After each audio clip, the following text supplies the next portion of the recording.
Hello, and welcome to a review of these three mice: the Razer Viper Mini, the Xtrfy M42, and the Endgame Gear XM1R. I've been using these mice for a little while. I've actually been maining the XM1R for the past 2 months, and I'd like to talk about all their shapes, and mostly their shapes in comparison to XM1R, because having used the XM1R for so long, I think I've realized that this mouse is not for me, and I will talk about why. So, to get the prerequisites out of the way, I have 19 by 10 hands and I do a relaxed claw grip. So, with that being said, what I say in this video and what I recommend in this video may not apply to you if you have different size hands or a different grip style. So, with that out of the way, let's talk about the mice. So, the XM1R is a great mouse. Build quality is fantastic, clicks are fantastic, sensors fantastic. Everything's pretty much perfect. The shape, however, I've been using this mouse for about 2 months, and there hasn't been a single day where I had a consistent grip on this mouse. And you can blame my OCD, you can blame something else, but I think the biggest issue with this mouse is that it is just too wide near the front. It's 56 millimeters from center to center, but it has this front flare which, at the point where I grip it, it's probably more about 59 millimeters. And the reason why I noticed that I think this mouse is too wide is that in game, I constantly kept wanting to shift my pinky finger and my ring finger downwards, which would also in turn tilt my grip, which led to me playing inconsistently. And inconsistency is bad. So I decided to pick up the M42. And the M42 is fantastic. It is a hair narrower than the XM1. It actually looks a lot narrower from a top view, but the XM1 has these very flared sides.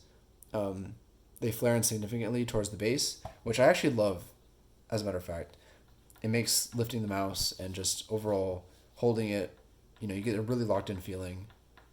These are great. I love the flared sides, but the M42 has much more lightly flared sides. They're much flatter, but it is also narrower.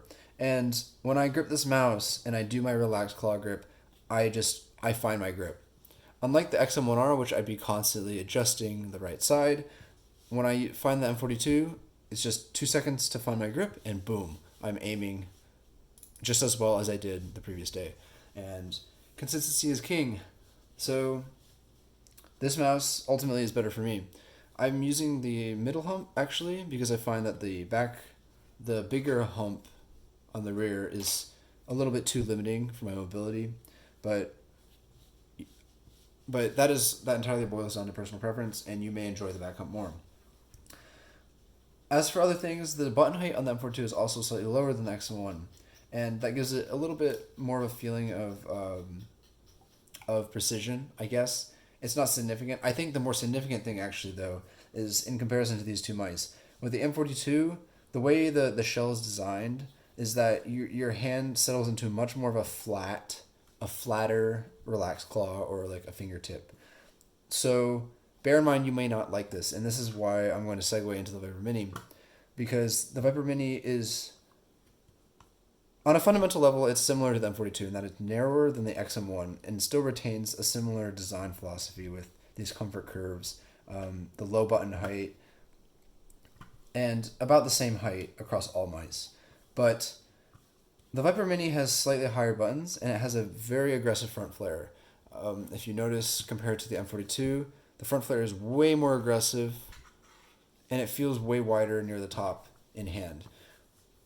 Interestingly enough, I find that the Viper Mini shape is actually better for me than the M42.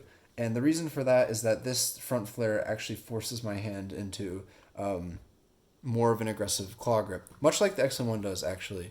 The XM1 kind of forces your hand into more of an aggressive claw, but it's too wide. So the Viper Mini is essentially what you get. It's functionally what you would get if you had an XM1 that was narrower. You get more of a claw grip, but not with the detriments of having an extremely wide mouse. Or not an extremely wide, but a mouse that is too wide. So I actually love the Viper Mini. The Viper Mini has become my main.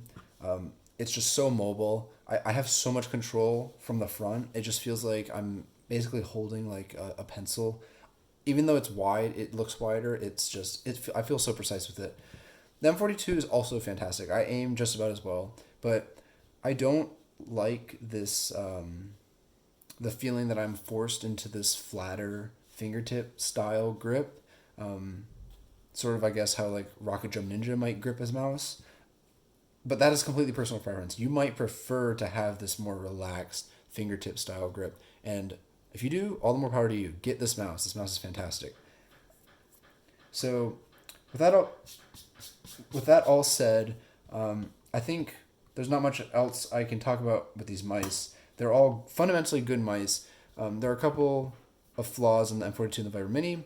The M42 has this really bad stiff cable that you should really replace, and the Viper Mini has a pretty decent cable. It's not great, but the feet are terrible. Definitely get new feet. I have Hotline Competition 3.0s on it, and they do the job. So, yeah, I don't have much else to say about these three mice, and if you enjoyed the video or want to leave a comment or a suggestion, please do so in the comments, and I will try to respond to them. Thanks for watching.